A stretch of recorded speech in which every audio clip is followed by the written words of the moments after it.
nee na daal Benno Bokk Yaakaar fi mu ne nii ñu ngi commencé di génne mbóot yi Macky nag ma ngay xool ka nga xam ne moom moo leen dem di leen taal ci àdduna bi léegi ci biir loolu nag yaa ngi fàttaliku Nafi Ngom Keïta. waaw moo yore woon defe naa IGE. IGE waaw moom lañ ciblé de nee nañ mooy tóob bi de nee nañ moo senn de moo wax de ta pale bi daal loolu la wax am na it beneen journaliste boo xam ne fi mu nekk nii mi ngi ci viseur justice pour diffusion de rapport de l'IGE xam nga rapport IGE normalement c'est confidentiel. voilà léegi nag droit génne ko. voilà léegi nag ñoom journaliste bi am na benn journaliste boo xam ne ñoom mi ngi ci viseur bi Nafi Ngom Keïta moom pale bi nee na moom la.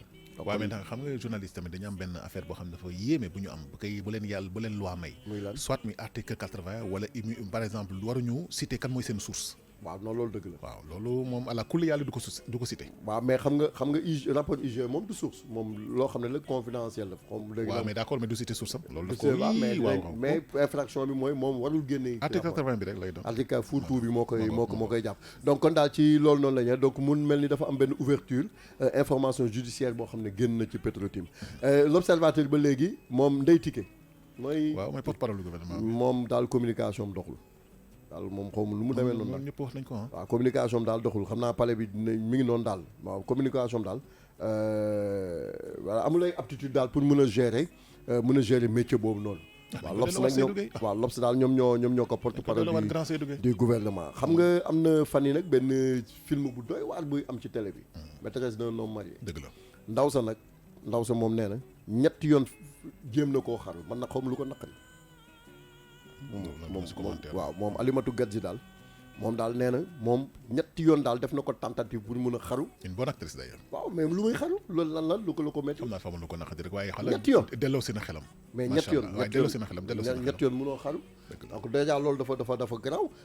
Aliou Cissé xam nga tey moom war naa am ñaari lion yoo xam ne wax dëgg yàlla dafa leen ni dindi nag waaw xam naa nag choix bu difficile lay doon. mais peut-être moom xamoon na ko parce que daf leen ni dindi daal pour ñoom du ñu dem ci Coupe d'Afrique bi waaw loolu moom waaw loolu moom dañuy bàyyi xel fële nga xam ne nag mooy Sangalkam moom njombe daf faa am ab góor jigéen da lañ ne kenn du ko suul ci armée li loolu la dina wax moom daal waaw waaye daal mbir ma daa mel ni daal xaw naa am coow yoo xam ne daal ko suul feneen rek waaye gars yi daal la wax gars yi ne ne est-ce que ab góor jigéen la donc déjà loolu le soleil ñu ngi koy lijjën soleil moom état bi dafa saisir parquet bi pour li nga xam ne moom mooy contrat pétrolier yi rapport IGE bi donc kon déjà état bi moom saisir na parquet bi fi mu nekk nii. Bassirou Gueye daal léegi jox nañ ko maanaam feu vert. waaw kii kañ sax moom kay waxuma la est-ce que du procureur bi nga xam ne moo nekk cour d'appel sax lañ ko jox. pour affaire ba gën a féete bool donc déjà loolu dafa nekk li nga xam ne lu doy waar la. léegi nag ci biir loolu li ma xaw a jaaxal mooy commission surveillance bu caisse de consignation. caisse de dépôt de consignation ñoom nee nañ kenn saisiru leen pour ñu mun a dindi Aliou Sall comme directeur général. président mooy nommé. waaw mais xam nga président bi day conseil d'administration xam nga dañ leen di jox kii bi ne leen dañu bëgg ngeen conseil d'administration. waaw pour ngeen waaw xam nga xam nga conseil d'administration dafa war a réunir pour wax ne destitué nañ par exemple directeur général ñoom nee nañ kenn saisiru leen. waaw ñoom daal ñoom loolu lay wax nee nañ daal kenn saisiru leen donc kon déjà loolu daf koy fële nga xam ne mooy Mali it soleil ñëwaat na ci lu toll ci téeméeri nit daanaka daal lañ faat. waaw benn village bi tudd Dogon donc mu nekk loo xam ne daal wax dëgg yàlla. c'est à côté de. fii nii la ndeysaan moom daal kéemtaan la donc monseigneur tamit monseigneur ci 131e édition bu pèlerinage marial bu Popenguine bi monseigneur daal nee na wax dëgg neex yàlla école bi nañ jógaat pour ñu mun a gën a sauver école bi. dëgg la waaw loolu daal daf si baax wax na. tamit parole de sage. waaw parole de sage wax na aussi ci vraiment ñi nga xam ne ñoom ay problème mu xol ak yu demee noonu daal xam naa pour ñu gën cee bàyyi xel xam nga moom nag dafa yor pusoom di ñëw. dëgg la waaw dafa yor pusoom di ñëw. Vox Populi. waaw Vox moom dafa ñëw nee na fi mu ne nii de Macky de soxna kii na pistolet de chargé na ko de sas ba commencé na de ma ngay tirer de procureur bi nag jël na nee na ko daal yow moom chargé naa la traque bi bul bàyyi kenn rëcc. képp ku ci def loo ci war a def wala ku dugg ci loo wala wax ci loo ci war a wax ci loo xamul na procureur bi tiire. est-ce que jëmale ko ci opposition bi rek. ci doy na waar. non procureur bi yoonam dafa ne ci opposition. procureur justice yoonam newul ci ay opposition ak ay pouvoir de. justice la.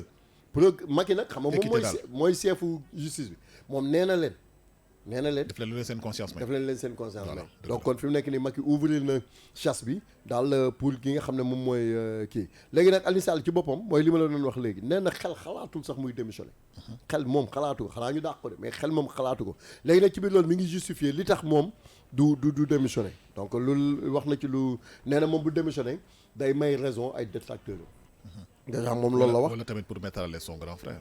waaw mais décision personnelle la de toute façon. waaw mais daal moom nee na daal moom ci mois de septembre moom daal am na loo xam ne moom dina ko génne lu bees jëm ci carrière am ñi nga xam ne nag ñoom ñooy opposition bi ak société civile ñoom de nee nañ dañuy marche le 14. dëgg la le 14 bi daal ñoom nee nañ dañuy marche donc loolu nekk na loo xam ne. am na tamit benn conférence de presse à 16h Thierno Alassane Sall ak Sonko ak. ancien premier ministre bi. voilà Abdoul Mbaye. donc ñoom dinañ def conférence kii am naa yaakaar ne daal dinañ ci wax loo xam ne daal luy defar la. luy defar réew mi la bañ a taal réew mi pétrole day taal réew. nañ moytu pétrole baaxul. nañ ko moytu te xam ne nit ki mun ngaa dugg ci loo xam ne ëllëg si biir ñun ñëpp dina dal suñu. li ñu wax waaw ay du yem ci bopp borom nañ ci wax lu rafet xam ne àdduna amul solo ñun ñii pétrole bii ñuy coow sax mun nañ cee bañ a jëriñu. suñuy njaboot ñoo wàcc jaru ko àdduna amul solo bu ñu yàq suñu réew mu neex mi ndax ci ay pétrole ci ay waxu parti wala ay waxu coow gi kenn xamul léegi nag ci ki nga xam ne moom mooy Moustapha Niasse moom nee na bu ko kenn tudd ci waxu président de l'Assemblée nationale moom bu ko ci kenn tudd nee na daal dañ ko wax ne moom moom 85% la am ci benn bloc pétrolier boo xam ne mu nekk si waa ji kon bëgg na xaalis de 85% Moustapha Niasse nag yàlla teral na ko. waaw non kenn waxutuñ loolu. lu bees lii kenn lañ wax ne teenu pétrole bi ñu ne def ci am 85%. loolu moom kéemtaan la moom doy na. ku ko wax 25% xaw ma. 85% kan ma wax loolu. Clédor Sène waaw. donc xam naa du ñàkk dina kii réseaux sociaux yi ñëwati nañ de scandale amati na fa de. daa benn xale bu ndaw a ndaw di tux chicha. vraiment nag loolu aussi. man nag boo ma ko gis daf ma choqué. waaw non franchement non loolu c'est irresponsable. xale bi man xaw ma papa ji lan moo ko da et puis papa ji moo koy jàngal. et puis papa ji mu naan papa ji kay tux mais non mais c'est grave. non mais papa ji. waaye ko procureur dina def liggéeyam. waaw irresponsabilité moom doy na waar doy na waar. c'est de l'inconscience. oui. Dakar Times. Dakar Times moom ci li mu xëyee nee na Samuel Sarr muy ancien ministre de l'énergie ci affaire Petro-Tim bi nee na ñi ciy wax xamuñ ci tous nee na ñi ciy wax xamuñ ci dara. waaw donc déjà loolu nekk na loo xam ne nee na ñi xam duñu wax ñi xamul ñooy wax maanaam jamono bii daal ñi nekk ci rajo yeeg ci coow lu bëri mbel xamuñ ci tous. dañu prêcher le faux pour avoir le vrai.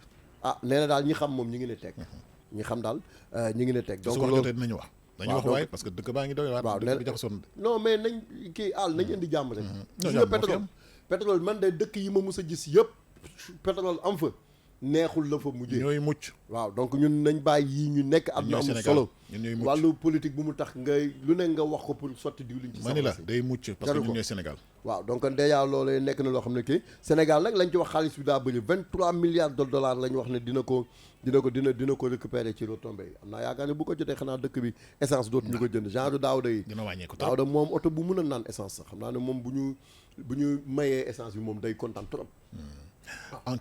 enquête moom dafa ñëw parquet bi fi mu nekk nii dugg na en scène de parquet bi ñëw na de. fa jot waaw parquet fi mu nekk nii ñëw na information judiciaire bi nga xam ne ministre de la justice daal wax na ko Nafi Ngom Keïta de du sedd ci kawam de na def nànk de parce que léegi fi mu nekk nii fuite yooyu noonu dafa may fuite yoo xam ne dinañ dimbale Benno Bokk Yaakaar ba pare astafurlah BBC daa am ay fuite yoo xam ne ñoo leen dimbale ba ñu mën a def enquête bi ku génne fuite yooyu nag la ñuy wax Nafi Ngom Keïta nag coowam ñëwaat na moom daal fi mu ne nii moom gars yi daal duñ ko may jàmm fenn ki nga xam ne nag moom mooy monseigneur Benjamin Ndiaye nee na am sursaut national moom moo gën àdduna daal liggéey moo gën di def lu koy taal àdduna amul solo tamit dëgg waaw donc déjà loolu nañ ci bàyyi xel bu baax a baax fexe nu ñu doxalee dëkk bi daal booloo suñ doole dëkk bi am ndam moo gën. Tribune nee na Aliou Sall éclaté na bombe bu tàkk la fi mu ne nii moom éclatement am na procureur général dugg na en jeu rapport IGE bu 2012 bi président de moom nee na tegagu ci bët joxaguñ ko moom nee na moom daal moom gisagu ko léegi nag fi mu ne nii am na 15 organisations yoo xam ne ñoom nee nañ àjjuma ci kàttanu yàlla dañuy dem place de l'Obélisque dëgg la est-ce que jar na ko. parce que am na ñu tëj barki dem boobu ñu defee marche bi foofu. place de l'indépendance. Non mais de façon dëkk bi dëkk yoon la façon ak lu mën a xew moom. dañ koy teg ci yoon donc kon déjà ci biir loolu ki nga xam ne moom mooy caisse de dépôt et de consignation commission de surveillance bi mooy bi nga doon wax léegi ñoom nee nañ démission Aliou Sall moom bokkul sax ci seen waxtaan fi mu ne nii kon déjà loolu aussi dafa nekk loo xam ne taxawul fi mu nekk nii pour loolu mun a am. L'As quotidien moom daal ci xëtam bu njëkk nee na justice bi fi mu ne nii dugg na en scène waaw donc kon déjà loolee nekk na li nga xam ne rapport IGE bi révélation BBC ci pétrole beeg loolu yëpp L'As dëxëñ na ko daal waxtaan wu am solo yi donc déjà loolu nekk na li nga xam ne def si kii léegi nag Aminata Touré yaa ngi koy fàttaliku. sama premier ministre Mimi. waaw Mimi nag fi mu ne nii moom daal ñëw na na procureur bi jël ay responsabilités. waaw moom daal képp ku ci wax loo ci war a wax wala def ci loo ci war a def wala toog mu neex la gars yi àll jox la micro bi rek ngay wax lu la neex procureur na jël ay responsabilités. yow mën nga ma bàyyi dugg si yow. waaw maa ngi jégalu.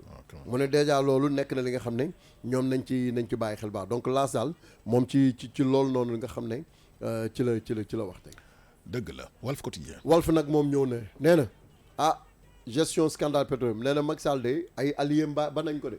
yi nga xam ne dañ ko jàpp nee na ñoom daal bàyyi nañ ko léegi nag ci biir loolu opposition bi ci boppam ak société civile bi ñu ngi teg pression ci Macky nag ci Walf ñi ngi ko wane benn photo boo xam ne mu nga jël ñaari loxo yi ne tekk di déglu li gars yi wax ne ku ne tekk wan la yoon ma nga ne tekk di leen déglu nag waaw li waa ji waxoon rek li Youssou Ndour waxoon rek nee na buy taw kenn du fobeere dama ne Macky ak moo féroce. waaw xam naa mi ngi xalaat na parce que xeetu toogaay bii nii. yi toogaayu xalaat la. lii mooy xoolal. nañ leen si dem rek ba mu jeex. te toogaayu kii la de toogaayu xalaat la de donc mi ngi nii nag di xalaat nag bu ñu gisee ci Walf daal photo bi moom Walf ni ñu ko defee moom baax rafet na trop. Sud Quotidien. Sud moom dafa ñëw nee na Macky Sall président Macky Sall saisir na ki nga xam ne moom mooy procureur bi donc déjà loolu nekk na li nga xam ne muy affaire yu Aliou Sall rapport IGE bi ci gestion contrat pétrolier yi daal moom nee na daal saisir na leen pour procureur bi war a dox li nga xam ne moom mooy wareefam donc déjà loolu nañ ci bàyyi 131e édition pèlerinage marial bu Popenguine nag ki nga xam ne mooy monseigneur Benjamin Ndiaye moom nee na daal nañu gën a sauver école bi te combattre immigration clandestine xale yi nga xam ne dañuy dugg ci gaal yi. nañu am liggéey fii Sénégal comme ça du ñu génnatee. waaw donc déjà loolu daal nekk na li nga xam ne daal moom moo si taxaw donc monseigneur daal loolu la wax donc nañ topp ay ndigalam te xam ne loolu dafay baax. Libération moom ñëw na Macky Sall commencé na solde ay comptam de fi ne nii moom ci biir loolu de état bi nag moom nee na amul dara lu mu reproché boppam moom lépp teg na ko ci yoon affaire yi li nga xam ne nee nga nag chiffres yi nga xam ne dañ ko annoncé. c'est ay chiffres yu doy waar yu yéeme la nag wax dëgg yàlla ñoom daal jaaxal na leen fu chiffres yooyu jógee donc léegi nag ci biir loolu Macky Sall ci boppam nee na moom lan moo tax mu signé décret bi nga xam ne Ablaye Wade moom moo ko defoon ak Karim Wade ak Souleymane Ndéné Ndiaye ñoom ñoo ko lijjanti woon donc moom ñoom dañ koo defaroon ba mu pare rek dañ koo móoloon daal maanaam moom daa ñëw rek signé loolu la wax waaw donc léegi nag nee na léegi nag doy na waar Abdoul Mbaye moom nee moom mi préparé décret bi moom noppi na moom nee na teg. président wax na. waaw maintenant léegi nag ci biir loolu comme nee na justice nag saisir nañ ko gars yi ci laal lépp ñi ci wax ñëpp. nañ leen entendre. da ngay kay justice moom bu xasee ba ñëw moom man nag du samay kàddu waxuma ci ñun demuñu ko. les échos moom nee na affaire bi fi mu nekk nii nag bu pétrole bi tuuru na ci mbedd bi de ak ci justice palais de justice pétrole bi tuuru na fa kon léegi mu nekk loo xam ne daal ci page 2 ba page 5. donc loolu wax na si moom na pression ba ku ne nag mi ngi ciy wax Thierno Alassane Sall ak Abdoul Mbaye ak ñoom ne dañuy def conférence de presse tey donc Awa Niang deuxième questeur assemblée moom it am na lu mu ci wax ministre de la justice am na lu mu ci wax donc gars yi nee nañ dañuy dem marche donc yooyu yëpp nekk li nga xam ne daal taxaw na fi taxawaay boo xam ne daal ay gàllankoor ak ay jafe-jafe daal yoo xam ne daf si nekk donc déjà loolu nekk na li nga xam ne wax dëgg yàlla kéemtaan la daal am na ci ay jafe-jafe yu bëri yu si nekk. réew mi quotidien nag tey moom daa ñëw ki nga xam ne mooy xalif général des mourides am na fatwa bu dëgër këj bu yéeme boo xam ne wax na nee na daal mbàkke nañ ñib si Touba nañ ñib si maanaam mbàkke dëkkul Dakar dëkkul Thiès dëkkul feneen Touba lañ dëkk kon nañ ñib si Touba nee na mbàkke bu fa def loo xam ne nag méngoowul ak li nga xam ne moom la yoon wi tegal Sëriñ Touba dinañ la génne Touba toj sa kër. tëj sa kër. waaw kon déjà loolu dafay nekk loo xam ne lu doy waar la. donc waaw nee na daal ñi nga xam ne ñooy sëtu sëñ Tuubaa yi moom nañ jóge Ndakaaru te ñibbi. murit ndigal jëfe. voilà waaw moom daal sëñ bi moom wax dëgg yàlla moom loolu moom daal la wax moom nee na daal na mbàkke yu ndaw yi ñib si jóge Ndakaaru ñibbi Touba te Touba it ku fa ne donc sëtu sëñ Touba defal la ko sudul noonu. liggéeyal sëñ Touba rek. waaw dinañ la génnee dinañ la waaw liggéey waaw bu ngoog jeex na tàggat yaram stade. waaw stade moom nee na fi mu ne nii lions yee ñëw de waaye sama booy yi ndeysaan sama lions yu ndaw yi sama booy gars yi dañ leen gañe nag. mais xanaa. waaw mais nag ay guerrier dëgg nañu dëgg man booy dama leen gëm quoi. bàyyi lañ leen léegi dañ leen di bàyyi xel. non jar nañ bàyyi xel booy dafa xam nga des fois dañuy wax ne fu sport c'est comme politique les erreurs se payent cash. donc dañuy def ay erreurs yu ndaw rek par manque de maturité wala yu demee noonu gars yi exploité. ils en sont sortis grandis comme on dit. waaye très grand donc mi ngi noonu léegi nag Lions yi tamit xam nga ñu mag ñi ñoom it ci fan yu mu. yow bàyyi ñoom ki ngay fàttali seen mbir. fàttali ko non ñoom fañ jëm laay wax ne. non ñoom bi leen Colombie dóoree ak ñooñu. sont sortis non ñooñu wax. très bien d'ailleurs léegi fi mu ne dañuy dem ci CAN bi Keita Baldé nag moom nee na fi mu ne nii jot na pour ñu exploser tasar pël explosé. waaw kon déjà loolee nekk na li nga xam ne Sadio Mané nag man jaaxal na moom de ba léegi ñëwagul fu mu ne. mi ngi ñëw fan la ne. mi ngi ñëw c'est un patriote c'est un grand. non waxuñu patriote dañu ne fan la ne. dafa war a ñëw am na ko la oui ma moom ak Aliou Cissé la du ak yow. est-ce que moom bu ko Liverpool woowoon ne ko na nga xëy si suba day toog fi mu toog na ñëw. yow bàyyi li ngay def. na ñëw non bàyyi li ngay def sa genre soxlawuñ ko. ah ñëpp tout le monde est uni. on est bloc nañu war a def devant derrière les lions. maa ngi jégalu. waaye yow bàyyi sa wax yu ñaaw yi. maa ngi jégalu. ma ni la Sadio Mané dina ñëw fu ñu ko soxlawee. maa ngi jégalu sunu lamb combat Modou Lo ak Eumeu Sène. yaa ngi siy waxati. waaw mais man waxuma si dara man de toute façon mbër bi dëkk sama koñ man moom laa faral. kan man mbër bi dëkk sama koñ. kan fan laa dëkk. kan bi dëkk sama koñ laa faral. mbër bi dëkk sama koñ daal laa faral. fan laa dëkk Gris Bordeaux mi ngi lay seet. Gris Bordeaux mbaaw la dëkk man dëkkuma mbaaw. mi ngi lay seet. Fass lu may seete lan lañ jote ma ak moom. Gris boobu mënu maa seet lan lañ jote. waaye yow man Gris mosuma koo gis sax. lu nekk si sunu lamb. waaw sunu lamb de moom nee na Eumeu Sène ci boppam nee na lii du combat lii jarul sax ñu koy def ay poids difficile bu ñuy monter loolu garaawul da koy coacher moom loolu dafay nee na day coacher affaire bi da koy gérer waaw. ok léegi nee na nag dina joindre l'acte ak parole maanaam li mu wax moom dina ko def. dafay doubler. loolu da la wax. Modou Lo am fit. to xarañ fan yi gis naa ko ka fële Amérique muy korité jëm soxna si dem Eumeu Sène kii la daan de. kan la daan. Bombardier yii mais. montagne la de. Bombardier daan ko du caaxaan. naa sa waaye dafa rëcc rek mais laa jël Modou Lo bi mu laalee Bombardier. après ne Bombardier benn affaire moom a naqari si moom mooy. kul bi mu ko dóor waaye Bombardier bu la dóoree da ngay wàcc. man wàcc da ngay téppal saa yi xam naa ne ay xewel ak ay kel ak yooyu naan na ko.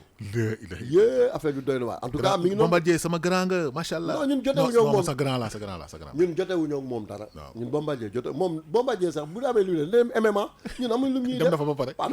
xaw na rey dafa konne te ñeneen booy tamit ñu dem parce que foofu am na xaalis foofu am na xaalis donc Eumeu Sène daal loolu la wax nee na daal moom la mu wax moom dina ko def léegi nag dinañ xaaj fii ak kii ba xam kii fan lay toll coow amatina diggante Gris 2 ak Reug Reug ay way seen kii bi démb seen conférence de presse bi gars yi de ay gants lañ sol commencé di dóor tël coow day am de xale yu naw nañu nag booy Gris dafa xale yi nañu naw nañu booy Gris booy bi mais Reug Reug mbapatkat la mbërëntaan bu la jàppee dëgg non récréation moom jeex na de waaw fi mu nekk nii daal du yàgg dara ñeenti fan dong moo ci de samedi la incha allahu rabbi ñeenti fan moom daal fan la Iba Mar Diop fële kii fële arène nationale normalement ok fa la war a nekk léegi nag ci biir loolu coow la nag mu nga fa fi mu ne nii daal démb gars yi wax nañ si waaw donc mu mel ni daal bëri na ay cooy kay boogaa tamit moom Modou Dia ak jambal ñoom ñëpp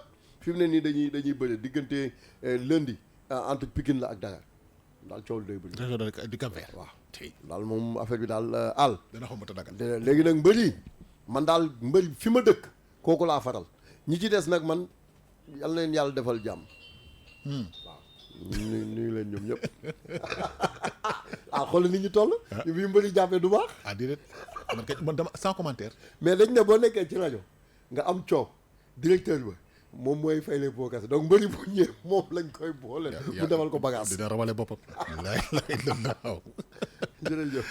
merci beaucoup 10h03 jot na ma luy gënoon fës si xëtu yéen kaay yi ma noonu si ak Seydina Mohamed 11h ba 14h King Feeling Pape Cheikh dellu si waat na fii si 99.4 nar ko doxal nag ba 14h après 14h ba 16h Lisa Georgia nekk fii King détente musique douce slowly avec cette belle et douce voix 16h 18h waay kooku jën ñëwati fii rek rajo Xi studio ba nekk leen si jàmm ba